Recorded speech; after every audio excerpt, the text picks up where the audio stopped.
தமிழகத்தில் அதிகபட்ச வெப்பநிலை ஒரு சில இடங்களில் 2 முதல் 3 டிகிரி செல்சியஸ் அதிகரிக்கக்கூடும்.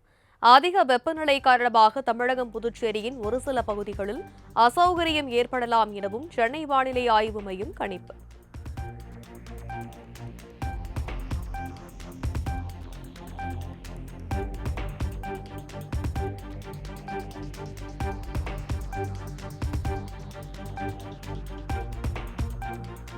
நீலகிரி, கோவை, ஈரோடு, சேலம், தருமபுரி, கிருஷ்ணகிரி ஆகிய 6 மாவட்டங்களில் நாளை கனமழைக்கு வாய்ப்பு. சென்னை வானிலை ஆய்வு மையம் கணிப்பு.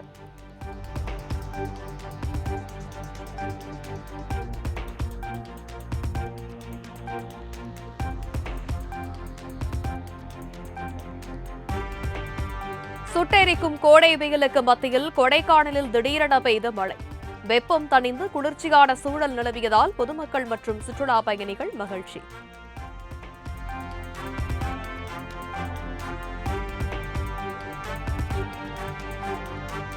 தூத்துக்குடி மாவட்டம் ஸ்ரீவைகுண்டம் பகுதியில் அரை மணி நேரம் வெளுத்து வாங்கிய கனமழை. கோடை வெயில் மக்களை வாட்டி வதைத்து வந்த நிலையில் திடீர் மழையால் மக்கள் உற்சாகம்.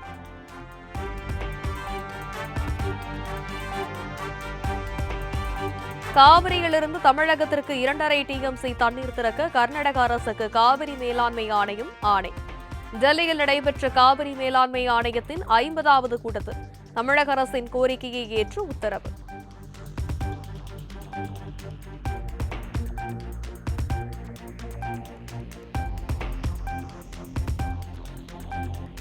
வாக்கு எண்ணிக்கை மையங்களில் மேற்கொள்ளப்பட்டுள்ள பாதுகாப்பு முன்னேற்பாடுகள் தொடர்பாக தலைமைச் செயலாளர் சாய்குமார் தலைமையில் முக்கிய ஆலோசனை. வாக்கு எண்ணிக்கையின் போது கடைபிடிக்க வேண்டிய பாதுகாப்பு நடைமுறைகள் குறித்து எடுத்துரைப்பதாக தகவல்.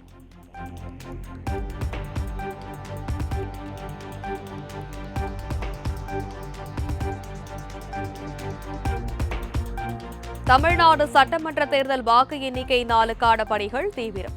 ஒரு தொகுதிக்கு ஒரு பார்வையாளர் என்ற அடிப்படையில் 234 பார்வையாளர்களை நியமித்து தேர்தல் ஆணையம் உத்தரவு.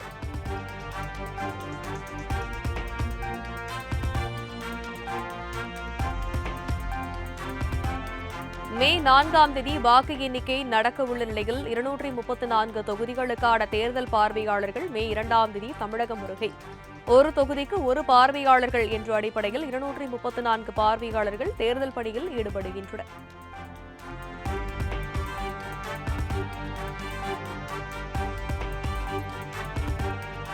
மே 4ஆம் தேதி தமிழகத்தில் வாக்கு எண்ணும் பணிகளில் ஈடுபடவுள்ள அலுவலர்களுக்கு பயிற்சி வகுப்பு. தபால் வாக்குகள், EV இயந்திரங்களில் பதிவான வாக்குகளை எண்ணுவது எப்படி என்பன தொடர்பாக விளக்கம்.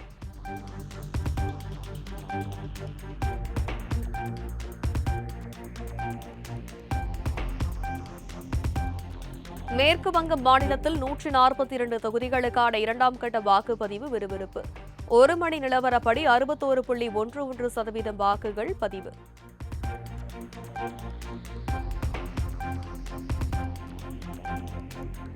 மேற்கு வங்க மாநில சட்டமன்ற தேர்தலின் 2ஆம் கட்ட வாக்குப்பதிவின் போது வெடித்த வன்முறை.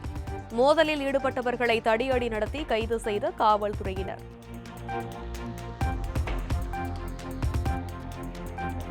தேர்தல் அலுவலர்கள் பாஜகவுக்கு ஆதரவாக செயல்படுகின்றனர் என மம்தா பானர்ஜி குற்றச்சாட்டு. மோதல், வன்முறை இல்லாத தேர்தலையே திரிணாமுல் காங்கிரஸ் விரும்புவதாகவும் பேட்டி.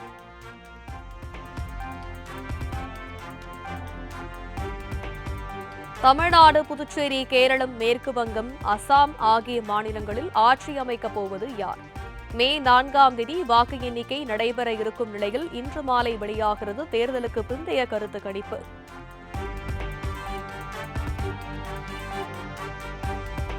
மே 4ஆம் தேதி வாக்கு எண்ணிக்கை நடைபெறும் வரை அதிகாரிகள் முதல் காவலர்கள் வரை யாரும் விடுமுறை எடுக்கக்கூடாது என தமிழக DGP உத்தரவு. மகப்பேறு விடுப்பு, குழந்தை பராமரிப்பு உள்ளிட்டவர்களுக்கு விலக்கு அளிக்கப்பட்ட நிலையில் தற்போது விடுப்பில் உள்ள காவலர்கள் மே 2ஆம் தேதி முதல் விடுப்பை நீட்டிக்கக்கூடாது என்றும் கண்டிப்பு.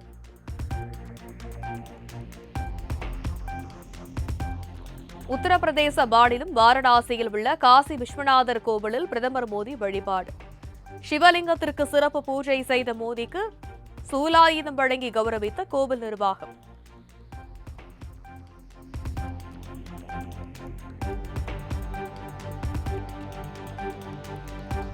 உத்தரப்பிரதேச மாநிலம் வாரணாசியில் உள்ள காசி விஸ்வநாதர் கோவிலில் தரிசனம் மேற்கொண்ட பிரதமரை திடீரென சூழ்ந்த குழந்தைகள் அன்போடு வரவேற்று சிறிது நேரம் கலந்துரையாடினார்.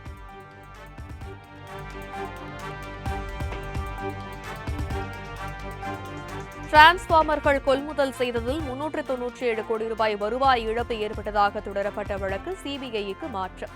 2 வாரங்களில் ஆவணங்களை ஒப்படைப்பதுடன் விசாரணைக்கு முழு ஒத்துழைப்பு வழங்குமாறும் டான்ஜெட்கோ தமிழக அரசுக்கு சென்னை உயர்நீதிமன்றம் உத்தரவு. டிரான்ஸ்பார்மர் கொள்முதலில் எந்த முறைகேடும் நடைபெறவில்லை. வழக்கமான நடைமுறையை பின்பற்றப்பட்டது. டிரான்ஸ்பார்மர் கொள்முதலில் முறைகேடு வழக்கு தொடர்பாக முன்னாள் அமைச்சர் செந்தில் பாலாஜி விளக்கம்.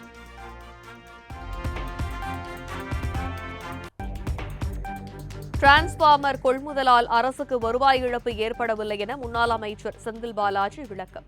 ஒரு சில கட்சிக்கு ஆதரவாகவே புகார் அளிக்கப்பட்டுள்ளதாகவும் குற்றச்சாட்டு.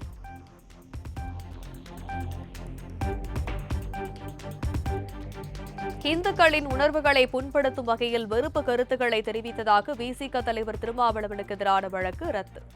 சென்னை உயர்நீதிமன்றம் அதிரடி உத்தரவு.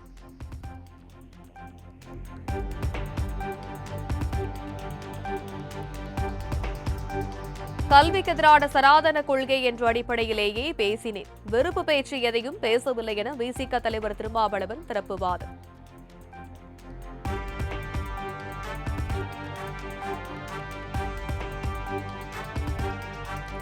சாதி வேறுபாடு என் பெயரில் இளைஞர்களின் வாழ்க்கை சீரழிக்கப்பட்டு வருவதாக தமிழ்நாடு காங்கிரஸ் கமிட்டி தலைவர் செல்வ பெருந்தகை கருத்து. புதுக்கோட்டையில் பட்டியலிடத்தைச் சேர்ந்த இளைஞர் கொலை செய்யப்பட்டதற்கு கண்டனம் தெரிவித்தவர் இளைஞர்களின் வாழ்க்கையை பாதுகாக்கும் பொறுப்பு அரசுக்கு உள்ளது என்றும் கருத்து.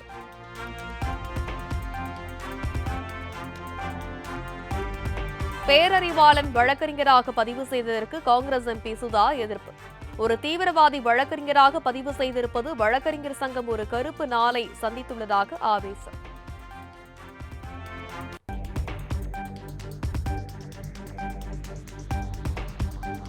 ஷீரடி சாய்பாபாவை தரிசனம் செய்தார் தமிழக வெற்றிக் கழக தலைவர் விஜய். வரிசையில் காத்திருந்த சாய்பாபா சிலை அருகே முட்டி போட்டு பீடத்தை தொட்டு கும்பிட்ட விஜய்.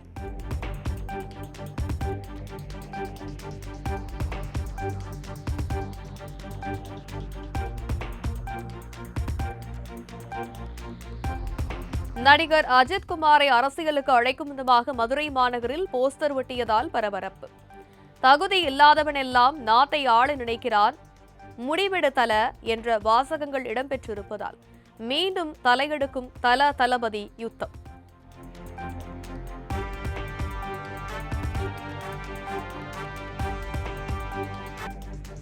சாதி மதம் அற்றவர் என்பதை நாம் பின்பற்றினாலே போதுமே தவிர அதற்கு சான்றிதழ் அவசியமில்லை.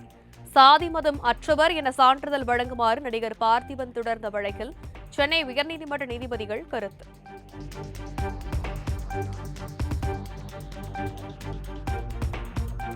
சாதி மதம் அற்றவர் என்ற சான்று கேட்பதற்கு நான் மட்டுமல்ல, பெரிய லிஸ்டே தயாராகி வருவதாக பார்த்திபன் பேச்சு. சாதி மதம் தேவை என சொல்பவர்களை நான் தவறாக சொல்லவில்லை. ஆனால் சாதி மதம் அற்றவர் என்ற சான்றிதழை பெறுவதற்கே போராட்டத்தை சந்தித்ததாகவும் பேச்சு.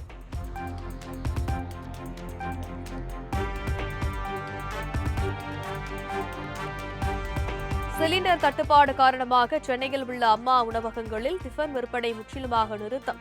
300 சிலிண்டர்களில் 150 மட்டுமே கிடைப்பதாக தகவல் வெளியான நிலையில் 3 வேளையுமே கலவை சாதம் விநியோகம்.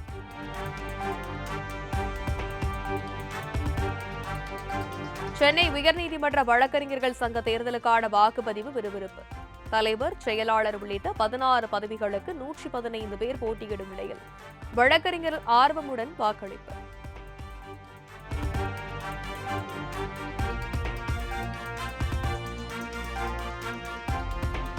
மாம்பழங்களை ரசாயனத்தை பயன்படுத்தி பழுக்க வைத்தால் 5000 ரூபாய் அபராதம் விதிக்கப்படும் என தமிழக உணவு பாதுகாப்புத்துறை உத்தரவு. தொடர் முறைகேட்டில் ஈடுபட்டால் கடையின் உரிமம் ரத்து செய்யப்படும் என்றும் எச்சரிக்கை.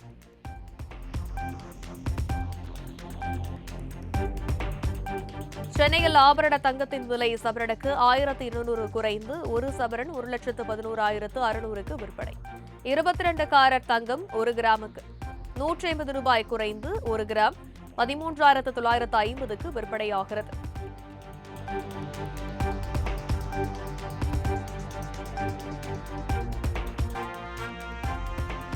காஞ்சிபுரம் வரதராஜ பெருமாள் கோவிலில் பிரபந்தம் பாடுவதில் வடகலை தென்கலை பிரிவினரிடையே தகராறு.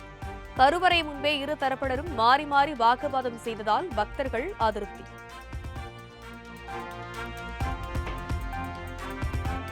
உதகையில் மே 1ஆம் தேதி முதல் கனரக வாகனங்களுக்கு புதிய கட்டுப்பாடு விதிப்பு. அத்தியாவசிய பொருட்களை ஏற்றி வரும் கனரக வாகனங்கள் தவிர மற்ற வாகனங்கள் காலை 8 மணி முதல் இரவு 9 மணி வரை நகருக்குள் வருவதற்கு தடை.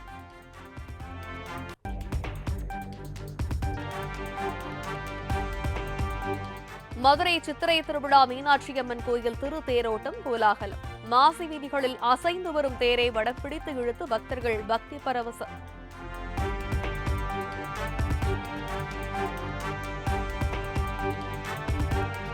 உலக புகழ்பெற்ற கூவாகம் கூத்தாண்டவர் கோயில் சித்திரை திருவிழா தேரோட்டம் கோலாகலம். பல்வேறு மாநிலங்களில் பல்வேறு நாடுகளில் இருந்தும் ஏராளமான பக்தர்கள் குவிந்த நிலையில் ஆயிரக்கணக்கார் மேற்பட்ட போலீசார் பாதுகாப்பு.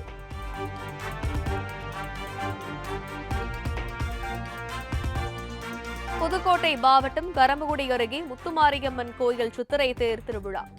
1000க்கும் மேற்பட்ட பக்தர்கள் பங்கேற்று தேரை படம் பிடித்து இழுத்து வழிபாடு.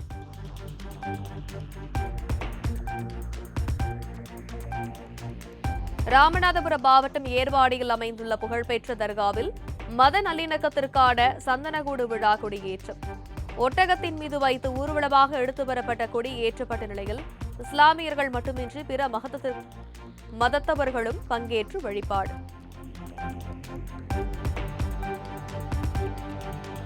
திருச்சி மலைக்கோட்டை தாயுமான சுவாமி கோயில் சித்திரை திருவிழா தேரோட்டம். அலங்கரிக்கப்பட்ட பெரிய தேரில் தாயுமான சுவாமி, மற்றொரு தேரில் மட்டுவார் சுழலி தாயார் எழுந்தருளிய நிலையில் பக்தர்கள் தேரை வடம் பிடித்து இழுத்து வழிபாடு.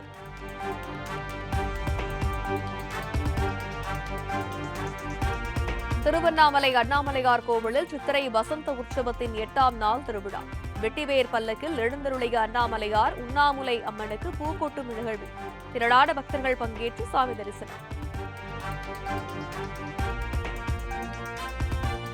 சிவகங்கை மாவட்டம் காரைக்குடி அருகே கோலாகலமாக நடைபெற்ற புலி எடுப்பு திருவிழா. புலிகளுக்கு மரியாதை செலுத்தும் வகையிலும் 40க்கும் மேற்பட்ட புலி சிலைகளையும் விஷ ஜந்துகளிடமிருந்து தங்களை பாதுகாக்கும் வகையில் பூரான், பாம்பு உள்ளிட்ட சிலைகளையும் சுமந்தபடி ஊர்வலம். மும்பை வான்கடை மைதானத்தில் இன்று நடைபெறும் போட்டியில் மும்பை ஹைதராபாத் அணிகள் மோதல். தொடர் தோல்வியிலிருந்து மும்பை அணி மீண்டு வருமா என ரசிகர்கள் எதிர்பார்ப்பு.